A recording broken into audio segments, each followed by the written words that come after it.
ونستعينه ونستغفره ونؤمن به ونتوكل عليه ونعوذ بالله من شرور أنفسنا ومن سيئات أعمالنا من يهده الله فلا مضل له ومن يضلل فلن تجد له وليا مرشدا وأشهد أن لا إله إلا الله وحده لا شريك له وأشهد أن سيدنا وسندنا وحبيبنا وشفيعنا ومولانا ونبينا محمدا عبده ورسوله أرسله بالحق بشيرا ونذيرا وداعيا إلى الله بإذنه وسراجا منيرا أما بعد فأعوذ بالله من الشيطان الرجيم بسم الله الرحمن الرحيم والذين يكنزون الذهب والفضة ولا ينفقونها في سبيل الله فبشرهم بعذاب أليم يوم يحمى عليها في نار جهنم فتكوى بها جباههم وجنوبهم وظهورهم هذا ما كنزتم لأنفسكم فذوقوا ما كنتم تكنزون رب اشرح لي صدري ويسر لي أمري واحلل عقدة من لساني يفقه قولي سبحانك لا علم لنا إلا ما علمتنا إنك أنت العليم الحكيم اللهم صل على سيدنا محمد وعلى آل سيدنا محمد كما صليت على سيدنا إبراهيم وعلى آل سيدنا إبراهيم إنك حميد مجيد دیر محترم و عزت مندو مشرانو همزولو کشران درونو دا اللہ په فضل و کرم دا رمضان المبارک میاش په مونږ باندې راغله او په کامیابۍ سره او زمونږ د ژوند سره او د صحت سره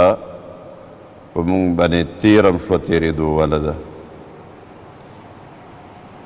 د مبارکباد لایق هغه خلک دي او نبی کریم صلی الله علیه وسلم هغه خلکو ته خوشخبري ورکړې ده چې چا دا روژه د ایمان او د احتساب سره ونیوه ایمان الحمدلله شته دی او احتساب مطلب دا دی چې مونږ ټولو د آخرت د اجر نیت وکړو او د دې ارادې سره او د دې عزم سره رمضان المبارک تیر کو چې دا د الله د عبادت میاشت ده او په دې کې د الله د رضا دپاره او د آخرت د اجر په نیت باندې عبادت وشي نو د اخلاص سره چې چا لږ ونیم عبادت کړی دی نو ډېر لوی عبادت دی هغه ځکه کم عبادت چې الله قبول کی کم عمل چې الله قبول کی نو د هغې نه اوچت عمل بل نه وي هغه ډېر وړوکی کار ولې نه وي هغه ډېر معمولی عمل ولې نه وي لیکن چې کم عمل ته د الله په جناب کې قبولیت میلاو شو نو دا ډېر اوچت عمل دی د دې وجه نه چا چې روژه ونیوه نبي کریم صلی الله علیه و آله وسلم وفرمایل من صام رمضان ایمانا واحتسابا غفر له ما تقدم من ذنبه چا چې د ایمان سره او د احتساب سره یعنې د آخرت د اجر په نیت باندې روژه ونیوه د ده وړاندبني ګناهونه چې څه شوي دي ټول به الله معاف کړي درته دا ډېر لوی اجر دی که نه او همدغه شان فرمایي ومن قام رمضان ایمانا واحتسابا غفر له ما تقدم من ذنبه چا چې د رمضان د میاشتې په شپو کې قیام وکړو قیام اللیل او د شپې ودرېده او عبادت یې وکړو. خلک خو په دې کې اخته دي چې تراویح 10 رکعت دي او که 8 رکعت دي. ودرېږه، قیام وکړه، ودرېږه. ټوله شپه، نیمه شپه، 3 حصه د شپې، زیات کم، لیکن عبادت وکړه، الله ته توجه وکړه، الله ته رجوع وکړه. په دې اختلافاتو کې د روژې ټوله میاشت ستا نه ضایع شي. په دې خبرو کې چې تراویح 8 رکعت دي او که تراویح 10 رکعت دي، دا بحث پرېږده، الله ته سجده ولګوه، رجوع وکړه الله ته. نو چا چې قیام اللیل د اجر آخرت په نیت باندې او د ایمان سره وکړو، نو غفر له ما تقدم من ذنبه، چې څومره ګناهونه شوي دي دا ټول به ورته الله معاف کړي چې مخکې څومره شوي دي. البته په مخکې ګناهونو معاف کېدو کې یو خبره یاد ساتئ چې قرآن کریم کې راځي، احادیثو کې راځي د ګناهونو د معافۍ خبره. یکفر عنکم سیئاتکم، قرآن کریم فرمایي. دا یو بنیادی اصولی خبره تاسو ځان سره زده کړئ چې قرآن کریم کله وایي چا چې د الله تقوا اختیار کړه د ده ګناهونه به معاف شي، الله به د دې ګناهونه دنه لرې کړي او الله به ویغفر لکم، بخښنه به درته وکړي. نو په دې کې به یاد ساتئ چې د بندګانو حقونه پکې نه معاف کیږي. دا بنیادی خبره ده د معافۍ په دې ټول اعلاناتو کې چې په قرآن کریم کې راځي که په احادیثو کې راځي چې بخښنه به کیږي، ګناهونه به الله لرې کړي، الله توبه قبلوي. او چې کله هم څوک توبه وباسي نو الله ټول هر څه معاف کوي ورته. په دې کې حقوق الله دي، د بندګانو حقونه به یاد ساتئ چې د بندګانو حقونه ګورې نه معاف کیږي څو پورې چې هغه بنده په خپله نه یې معاف کړي، یا دا ټول حقونه چې د هغه نه قبضه شوي دي، د هغه اخیستې شوي دي، باقاعده هغه ته ورکړی شوي نه واپس شوي نه، نو یا واپس شوي نه یا هغه معاف کړي نه. یو سړي سودي کاروبار کړی دی او د غریبو خلکو د عام مقروضو بیړۍ غرقه کړې ده، سودونه اخیستي دي، د خلکو ټول د وینې او د خولې کمایي راښکو د قبضه کړې ده او دی توبه وباسي. نو د توبه به د الله د حقونو په باره کې هو قبولوي، لیکن د بندګانو حق الله نه معاف کوي. دا د الله مهرباني ده د خپل بندګانو سره. ستا حق الله نه معاف کوي، دا به ته معاف کوې په خپله. نو د دې شپې د قیام چې کله او د روژې چې څومره ګناهونه معاف کیږي مخکني، په دې کې حقوق العباد به تاسو اول کلیر کوئ، صفا کوئ به، دا حقوق به ادا کوئ. نو د دې چې د الله په جناب کې کوم خلاف ورزي شوې ده نو د هغه به الله معاف کړي. د دې مطلب بالکل داسې دی یو سړی قتل وکړي نو د 2 جرمونه وکړه، یو یې د انسان په حق کې وکړو او بل د الله په جناب کې وکړو. د انسان په حق کې دا چې د هغه جان یې واغست او هغه یې مړ کړو، دا نقصان یې وکړو. د دې هغه بدلي دي، یو کفاره به ورکوي، یو د دې دیت به ورکوي، یا به دې قصاص کېږي که قصدن و عمدن یې کړی او هغه یې معاف نه کړي. او بل طرف ته د الله قانون مات کړو چې الله قتل کول حرام کړي دي او د قتل وکړو. نو 2 حکم، نو الله خپل حق معاف کوي، د بنده هغه نه معاف کېږي. نو په توبه باندې قاتل د بنده حق نه معاف کیږي چې هغه دیت اغستل دي یا د هغه معاف کول دي، څو پورې بنده نه کړي نه کیږي. دا پکې یاد ساتئ. د روژې په میاشت کې یو بنیادی عبادت، یو عظیم عبادت چې هغه راځي، هغه شب قدر دی، لیلة القدر. د لیلة القدر ډېر لوی فضیلت دی، لوی عظیم فضیلت. قرآن کریم کې الله تبارک وتعالی په سورة القدر کې فرمایل کنه انا انزلناه فی لیلة القدر، مونږ دا قرآن په لیلة القدر کې نازل کړی دی. یعنی د دې شپې اهمیت د قرآن په وجه زیات شوی دی، د قرآن په وجه زیات شوی دی. نو د دې 2 خبرې دواړه طرف، یو دا چې په دې شپه کې نه بلکې په دې ټوله روژه کې قرآن کریم لوستل او د قرآن ترجمې زده کول او د دې درس کول او د دې تلاوت مسلسل کول، ځکه دا د قرآن میاشت ده، دا د قرآن کریم میاشت ده. او بل طرف ته دا د دې شپې فضیلت دومره زیات دی چې په دې کې قرآن کریم نازل شوی دی. د لوح محفوظ نه آسمان دنیا ته بیت العزت ته یو ځای مکمل هم دغه قرآن راواغسته شو، هلته کېښودی شو. دا مراد دی انا انزلناه، مونږ دا قرآن ټول نازل کړی په یو ځای د لوح محفوظ نه بیت العزت ته. د هغې نه پس خو بیا په 30 کاله کې لږ لږ نازل شوی دی. نو د دې شپې ډېر لوی اهمیت دی او ډېر لوی فضیلت دی. د دې وجې نه الله تبارک وتعالی دې شپې ته یو مقام ورکړی دی. لیلة القدر خیر من الف شهر. دا د لیلة القدر یعنی د قدر شپه شب قدر د زرو شپو نه بهتر دی، د زرو شپو نه بهتر دی. د دې د اهمیت د وجې نه خلک کله کله په داسې خبرو کې ځان اخته کړي او په داسې خبرو کې ځان مصروف کړي او مشغول کړي چې هغه د کار خبرې نه وي، بېکاره خبرې او داسې خبرې مشهورې شي. په کار ده چې مونږ د لیلة القدر اهمیت، دا شپه ډیره قیمتي شپه ده، دا کله ده، بیا مومو به څنګه، سبب پکې کوو، عبادت به څنګه کوو، دعاګانې به څنګه کوو. بنیادي خبره به کې تاسو زده کوئ.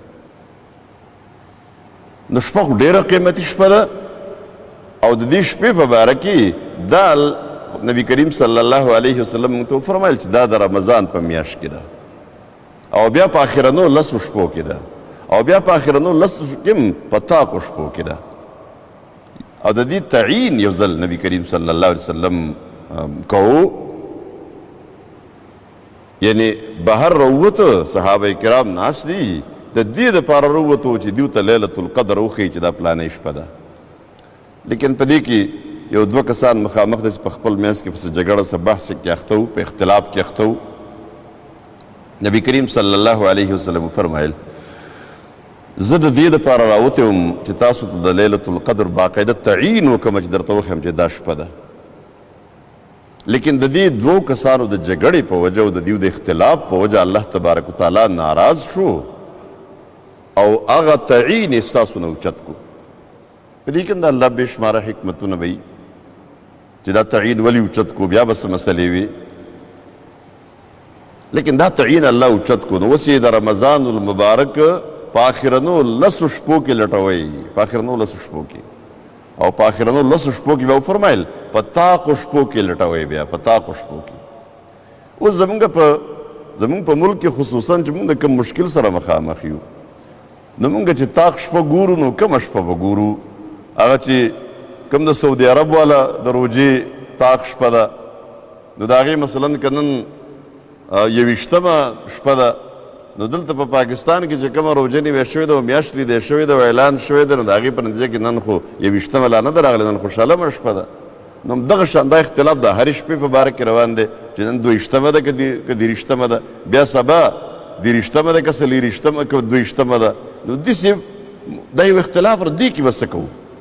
د دې وجې نه د دې یو ښه طریقه دا ده، دا د نبي کریم صلی الله علیه وسلم طریقه وه چې په ټولو شپو کې عبادت کړی دی. د رمضان المبارک په شپو کې بیا ډیر زیات عبادت کړی دی او ډیر زیات عبادت نه مراد دا و چې رسول الله صلی الله علیه وسلم نه خو د قیام اللیل 8 رکعاته، حضرت عایشه رضی الله تعالی عنها فرمایي چې قیام اللیل رسول الله صلی الله علیه وسلم په نورو شپو کې 8 رکعاته کړی دی او بیا 3 رکعاته وتر نو 11 رکعاته او بیا د روژې په میاشت کې په شپو کې هم دقه عمره کړی دی قیام اللیل. نو دې کې ډیر زیات په انهماک سره او ډیر زیات اوږد قرائت سره او د اوږدو سجدو سره عبادت کول دي. نو د شب قدر د پیدا کولو طریقه هغه څه ده چې نبی کریم صلی الله علیه وسلم به په باقي شپو کې هم عبادت کوو، لیکن چې کله به آخرنۍ شپې داخلي شوې نو رسول الله صلی الله علیه وسلم به مکمل په جماعت کې کېناسته، مکمل په جماعت کې د اعتکاف نیت به وکړو. د هر رمضان کې به رسول الله صلی الله علیه وسلم اعتکاف کو. اذا دخل العشر الاواخر، اخرنۍ 10 شپې چې به داخلي شوې یعنې اخرنۍ 10، نو شد مئزره و ایقظ اهله، خپل تهبند به کلک وتړو او خپل کور والا ټول به راویښ کړل. تهبند کلک تړلو من 2 مطلب دي. یو مطلب دا دی چې تهبند کلک تړل یعنی عبادت به ډیر کو، خلک وایي که نه ملا یې وتړله، او یو مطلب دا دی چې د کور والو نه هم جدا شو، یعنی په دې شپو کې د کوروالي هغه وخت د الله په عبادت کې به ولګوو.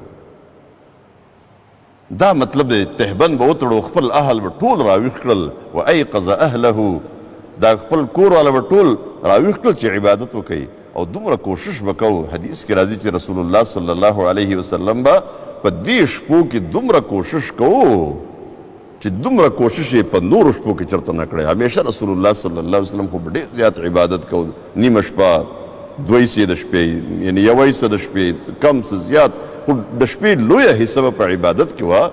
لیکن په روژه کې چې به کوم عبادت کوو دومره په دې 10 شپو کې دومره په نورو ورځو کې او د روژې په نورو ورځو کې هم دومره محنت او کوشش نه و کړی، ځکه دا د مغفرت عشرې تېرې شوې، عشره تېره شوه، د رحمت عشره تېره شوه، اوس د دوزخ د اور د نجات عشره ده، سرټیفیکیټ میلاوې دي. نو څه پته لګي وخت رانه ضایع شي. نو په دې کې جومات ته تلل او په جومات کې مکمل کېناستل دا بنیادي ضرورت دی. نن سبا په جومات کې د اعتکافونو ټول یو مسله جوړه شوې ده، لیکن ډیر وخت په عبادت کې اړول په کورونو کې که په جومات کې خدا الله ته په سجدو کې چې وخت خو څومره ډېر واوړي نو ښه به نو دا شپه چې دا 10 واړه شپې خلک عبادت وکړي نو بس شب قدر به میلاو شي. ځکه شب قدر په باره کې بعضې خلکو یو غلط فهمي خوره کړې ده او هغه غلط فهمي لرې کېده پکار دي. دوی وایي چې شب قدر داسې یو شپه ده، خو په شپه کې ټوله شپه نه ده بلکې یو خاص وخت دی پکې او هغه وخت د سیکنډونو په حساب دی. چې د سیکنډونو په حساب دی نو بس زموږ نه کېدی شي هغه وخت رانه تېر شي. نو کله کله چې کوم خلک شپې روڼوي نو هغه د شپې ناست دي او دا ګوري چې خلکو ولا یا هغه علامات مقرر کړي که نه، یاره چې سرڼا په سړي باندې راشي او داسې څه چل وشي او څه تبدیلي راشي او ده ته پته ولګي چې ما اوس لیلة القدر دی او هغه خاص وخت راغی. دې ته چې دا لیلة القدر ویلی شوي دي نو دا ورته په دې وجه ویلی شوي دا ټوله شپه لیلة القدر دی.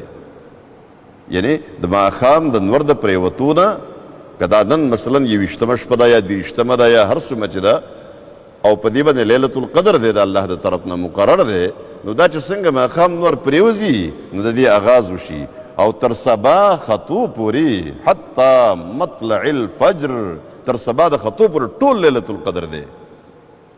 نو چا چې په څه وخت کې عبادت وکړو نو دته لیلة القدر میلاو شو، لیلة القدر میلاو شو. داسې نه چې په دې کې یو خاص وخت دی او کله کله دی د شپې که دې کې لږ ونې چاته خوب ډېر زیات راغی او 1 ګنټه اوده شو یا 2 ګنټې اوده شو بیا راپاڅېده د ده نه د لیلة القدر مس کېږي نه په دې باندې. خلک وایي چې بس دا خو یو خاص وخت دی او هغه وخت چې راغی که دا درنه مس شو لیلة القدر درنه لاړ، یو وهم خور کړی دی. وایي دا چې بس یو خاص وخت دی یو رڼا راشي نو که په دې کې وخت کې ستا سترګې پټې شوي بس وخت درنه لاړ. او که په دې وخت کې سړی کیسې خلکو مشهوره کړي دي، سړی ناست و دعا یې کوله اچانک پې هغه وخت راغی نو ده چې سوچ کو چې څه دعا وکړم چې وخت یې تېر شو. د دې وجې نه دعاګانې د ځان دپاره د دنیا یادې کړي، د دنیا د مال و دولت دعا دا نه. کله وایي چې سړی ناست و هغه عبادت کوو ناست و سجدې لګوله او دعا یې کوله په دې کې پې هغه وخت راغی نو هغه وخت دی حواس باخته شو چې د ده حواس برابرېده چې وخت یې ستتلی و. څوک وایي چې یو سړی ناست و خواته یې ښځه وده وه ده عبادت کوو په دې کې اچانک چې په ده باندې هغه وخت راغی چې وخت راغی ده زر بې حواس باخته شو نو زر یې په یو څه شي لاس کېښود خدای پاکه د دې نه سره جوړ کړې راته. نو هغه دنیا غواړي که نه د آخرت خو غواړي نه. نو چې هغه څه ترې جوړ شو چې یې وکاته نو هغه یې ښځه وه د سرو یو غټ څه شی ترې جوړ شوی و. نو فوراً یې بیا دعا وکړه یا الله بېرته یې ښځه کړه. نو هغه چې بېرته ښځه شوه نو په دې کې هغه وخت د ده نه تېر شوی و. دا ټولې پروپیګنډې دي. دا ټوله شپه ده د شپې عبادت شروع کوي چې په کومه شپه کې څومره عبادت وکړو او دا لیلة القدر دا ته میلاو شو. بل د لیلة القدر د عبادت بعضې خلک تقسیم کوي، یاره چې دا لیلة القدر دا 10 ګنټې شپه ده مثلا نو د دې او بیا دا شپه چې څومره ده نو دا د 1000 شپو برابر ده، د 1000 میاشتو برابر ده. د 1000 میاشتو په حساب باندې تقسیم وکړئ 1 ګنټه د 100 برابر شو، 1 سیکنډ د 100 برابر شو، 1 منټ د 100 برابر شو. دا خبره نه ده، دې باندې ځان ښه پوهه کوي. هغه داسې ده مطلب څه دی لیلة القدر د 1000 شپو نه بهتره ده. نو ګورئ تاسو ته ښه غور وکئ چا چې په دې شپه کې 2 رکاته مونځ وکړو دا لکه د چې 1000 میاشتې د شپې 2 رکاته مونځ کړی. چا چې 4 رکاته مونځ وکړو دا لکه چې د 1000 میاشتې د شپې 4 رکعته مونځ کړی. چا چې په دې کې 8 رکعته وکړه، چا چې په دې کې مثلا 1 رکعت باندې او په 2 رکعتو باندې ګنټه وخت ولګاو، قرآن یې پکې ډېر ولوسته، دا لکه چې د 1000 میاشتې هم دغه شانتې مونځ کړی. دای مطلب دی چا چې په دې شپه کې 1 روپۍ خیرات کړه، دا لکه د په 1000 میاشتو کې چې د شپې 1 روپۍ خیرات کړي. چا چې په دې کې صدقه ورکړه، څومره صدقه ورکړه، دا داسې شوه لکه 1000 میاشتې چې د شپې د دومره صدقه ورکړي دته دومره اجر میلاویږي. او چا چې په دې شپه کې د خپل رشته دار سره روغه وکړه، د کوم مسلمان رور سره ورانه و روغه ورسره وکړه، صلح یې وکړه، نو دا صلح څه ده؟ دا لکه د چې 1000 میاشتې مختلفې ډېر شی صلح کړي، 1000 میاشتو کې هره شپه صلح کړي. چا چې د چا نه معافي وغوښته په خپله غلطۍ باندې، دا لکه د 1000 میاشتې معافي غوښتله د چا نه، او د هغې جدا جدا دومره د 1000 میاشتو مره اجر درته میلاویږي. چا چې د خپل رشته دار سره څه حسن سلوک وکړو، څه خوشحالي ور دننه کړه، څه مدد یې د هغه وکړو، څه تکلیف یې د هغه نه لرې کړو، گویا کې د 1000 میاشتې مسلسل دا کار کړی دی.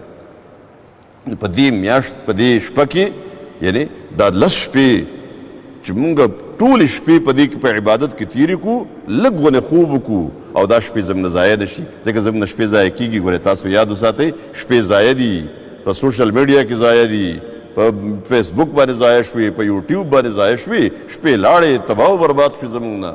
د دې وجه نه دا شپې ضایع کول نه دي، بلکې 2 رکعته مونځ لکه 1000 میاشتې چې 2 رکعته مونځ کړی، یو سپاره تلاوت لکه 1000 میاشتې چې یو سپاره تلاوت کړی، یو قرآن د تلاوت باندې ختم کو په دې شپه کې، نو لکه 1000 میاشتې چې دی یو شپه کې قرآن ختم کړی، د دې یو نیکي د 1000 میاشتو برابر ده، د 1000 میاشتو برابر ده. د دې وجه نه د لیلة القدر ډېر لوی اهمیت دی. د دې باره کې د دعاګانو خبر هم راځي چې خلک وایي چې دعاګانې قبول نه شو، په لیلة القدر کې مې دعا وکړه او قبوله نه شوه.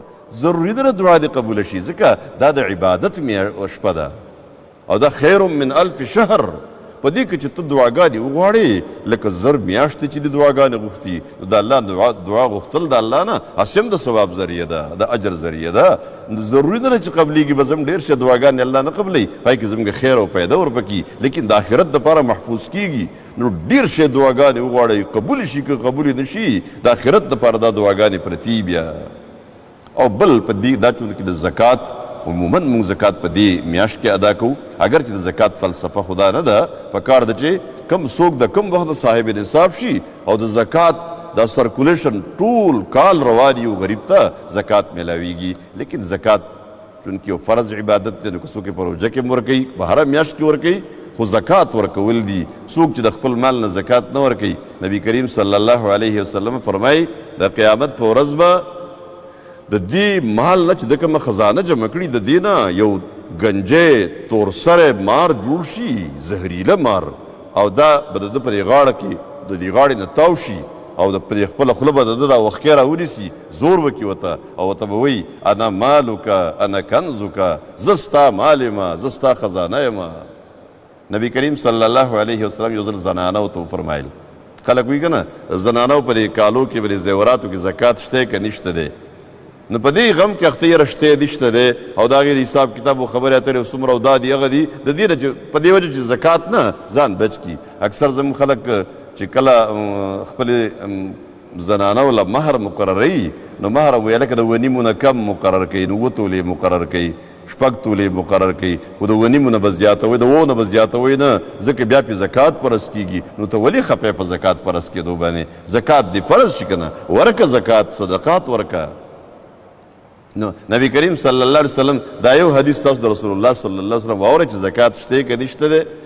وفرمایل زنانو بنګړي په لاس کړي رسول الله صلی الله علیه وسلم د هغې شرنګار واورېده، نو وفرمایل دا بنګړي م خوښ دي چې دا د سرو بنګړي تاسو اچولي لاسونو ته، که دا هم خوښه ده چې الله تبارک وتعالی تاسو ته د اور بنګړي واچوي. زنانه مؤمنان بیا وي، هغه وی نه یا رسول الله زمونږ دا نه ده خوښه چې الله موږ ته د اور بنګړي واچوي. نو فرمایل ښه نو بیا زکات ادا کوي، زکات ادا کوي. نو چې زکات یې ورکوي نو د اور د بنګړو نه به بیا بچ شي. نو زکات فرض عمل دی، نصاب ولا پکار دی. نو ګوره د زکات نصاب 2.5 تولې سره دي او یا 2.5 تولې یعنې 52 تولې سپین زر دي. نو چا سره 2.5 تولې سره ورسره دي نو هغه به د دې او کال پې تېر شو، پته ولګېده 2.5 تولې سونه ورسره ده او کال پې تېر شو، مطلب دی مالدار دی، اوس ضرورت یې ورته رانغی. یا د دې قیمت ورسره دی او بل طرف ته یا ورسره 2.5 تولې چاندي ده سپین زر دي، یا ورسره د هغې قیمت ورسره دی او د باندې کال تېر شو نو دی مالدار دی. البته د قیمت په باره کې دا خبره یاد ساتئ چې د کم چا سره د دې قیمت دی نو قیمت به د سرو هغې ته هم ګورو، د سپینو هغې ته هم ګورو. نو که د سپینو زرو په حساب باندې قیمت برابر دی، مثلا نن سبا د سپینو زرو قیمت کیدای شي 1000 روپۍ فی تولۍ، نو 52,000 روپۍ چې د چا سره دی او کال پې تېر شوی دی زکات فرض دی. لیکن که نقد ورسره نشته نو بیا او سره دي یا سپین دي نو هغه به ګورو چې خپل نصاب ته رسېدلی دی که نه دی رسېدلی. دا یو سوال پکې بل هم دی چې نقد پیسې ورسره دي خو سپینو زرو ته به یې واړئ، ځکه په دې کې یو قاعده د فقهاو ده چې کم نصاب انفع للفقراء، فقیر ته ډیره پیدا ورکوي غریب ته ډیره پیدا ورکوي، نو په هغه نصاب باندې به د زکات ورکوي. او بل دا چې نن سبا سره یو بل شی ملګری دی، دا نقدي چې د کرنسي دام د پوره او د سونې او د سپین زرو او د سرو زرو د نصاب په ځای دام یو نصاب جوړ شوی دی. اگر چې دا خو د سرو قیمت دی چې زموږ سره راسره دی، لیکن دا په خپله اوس یو کرنسي مستقل شی جوړ شوی دی، د دې وجې نه دام یو نصاب حسابیږي. د دې وجې نه که د چا سره سره زر ورسره دي، نن سبا سپین زر خو ډېر دی، سره زر ورسره دي 2 تولې او ورسره یو 20 تولې 10 تولې سپین زر هم ورسره دي او ورسره نقد ورسره دي، یا ورسره 3 نصابه شو یا 2 شو، یعنی سره زر ورسره دي 1 توله 2 او 20 زره 10 زره 50 زره روپۍ ورسره دي. نو دا به څه کوي بیا؟ نو فقها وایي قاعده وله جوړه کړې، طریقې څه ده؟ دا ټول نصابونه دواړه 2 تولې یا 1 توله سونه ده او 50 زر مثلا 1 توله سونه ده چا سره، نو نصاب ته نه رسي، خو ورسره 50 زر روپۍ هم ورسره دي، خصوصا د زنانو سره. دا 50 زر روپۍ 1 توله سونه به راجمع کړو، نو د 1 تولې سونې قیمت نن سبا تقریبا 1 لاک روپۍ جوړیږي. خوشه دا 1 لاک روپۍ هغه شوې او 50 زره دا شو نو 1.5 لاک روپۍ شوې. 1.5 لاک به اوس وګورو د سونې نصاب ته خو نه رسي، لیکن د چاندي نصاب ته رسي. نو چې په دې 1.5 لاک روپو باندې کال تیر شو، یعنی 1 توله سونه او سره 50 زره روپۍ چې 1.5 لاک جوړې شوې، نو په دې به زکات ورکوي.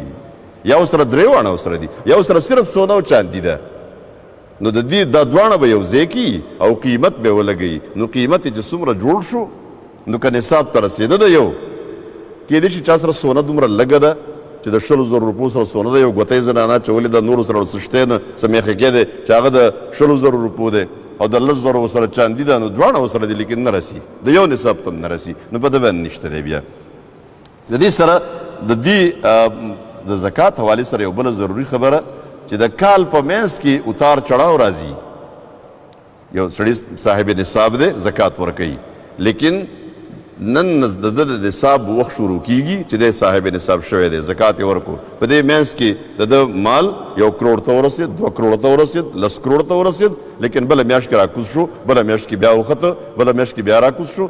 دی چې په کومه میاشت کې زکات ورکوي همدغه میاشت چې راله دی به ټول حسابو کې چې اوس څومره دي، دا د کال اتار چړاو به پکې نه حسابېږي، ډېر شوی که کم شوی دی، صرف په دې شرط چې د نصاب نه کم شوی نه وي، ځکه که د نصاب نه کم شو نو بیا خو واپس د صاحب نصاب پاتې نه شو، نو د نصاب نه کم شوی نه دی، اتار چړاو پکې راځي، هغه معتبر نه دی. یوه میاشت مخکې دته 1 کروڑ روپۍ رالی او د ده شوې او د زکات په وخت کې ورسره وې، نو د دغې کروڑ به هم زکات ورکوي.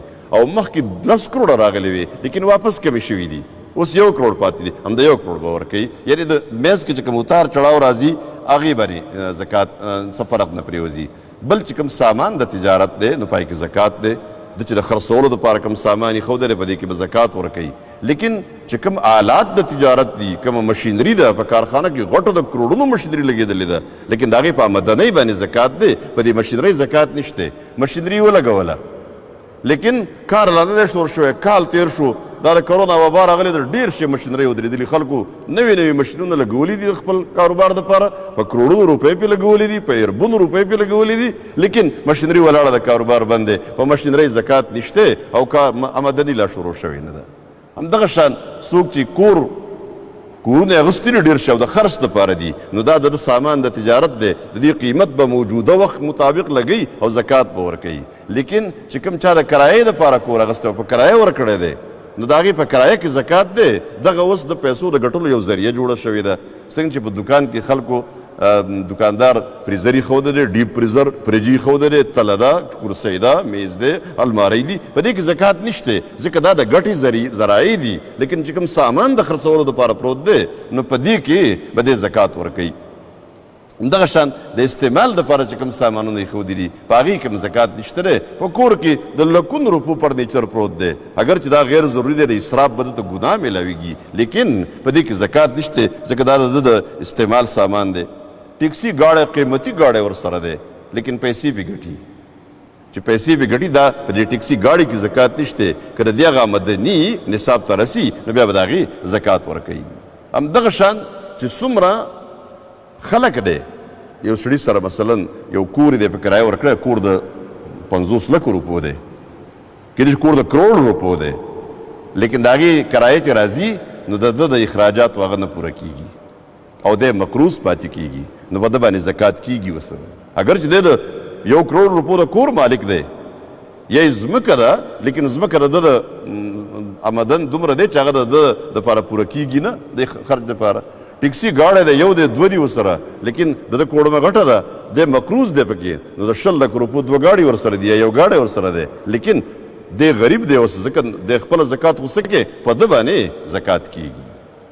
دا بنیادي یو څو خبرې اهم او ضروري د زکات په باره کې او د شب قدر په باره کې. په دې شپو کې ډېر زیات محنت او کوشش پکار دی چې موږ ته شب قدر هم میلاو شي او زموږ مغفرت وشي. ګورئ بنیادي کوشش، یا ایها الذین آمنوا قوا انفسکم واهلیکم نارا، ای مؤمنانو خپل ځان او خپل اهل و عیال د دوزخ په اور کې د سوځېدو نه بچ کړئ. الله دې موږ له دې توفیق راکړي. اقول قولي هذا واستغفر الله لي ولكم ولسائر المؤمنين.